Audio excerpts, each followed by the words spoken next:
Racism and discrimination have no place in Europe, according to Ursula von der Leyen. She was speaking at the European Parliament during a debate on racism, prompted by the Black Lives Matter protests following the killing of George Floyd. I do not know what it is to be black or a member of any minority, be it ethnic, religious or sexual, in the places I've lived.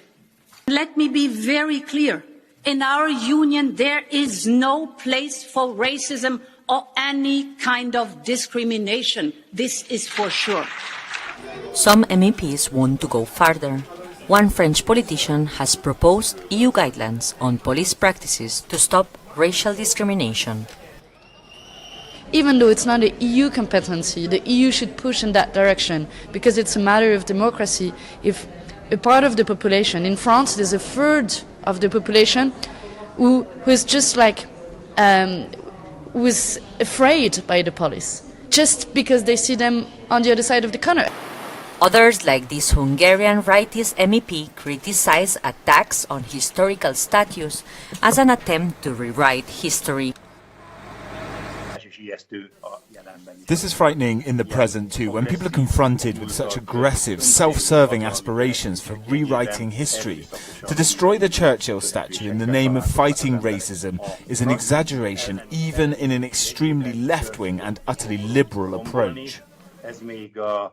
Szélsőségesen baloldali és teljesen köldöknézően liberális megközelítésben is szerintem túlzás. MEPs are to vote Friday on a resolution condemning police brutality.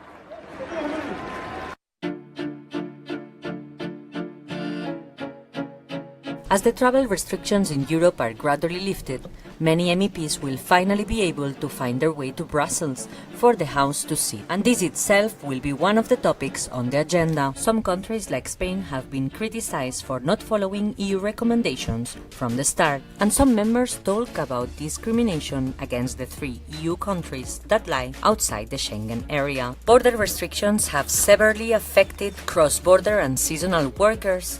MEPs will debate the right of these workers to decent housing, proper work conditions, and the protection of health and safety. The EU's Foreign Affairs Chief, Josep Borrell, will be in the plenary to debate a wide range of issues, such as the new controversial Chinese security law for Hong Kong. Events surrounding COVID-19 have troubled the EU-China relationship. Laura Retrullols for Euronews.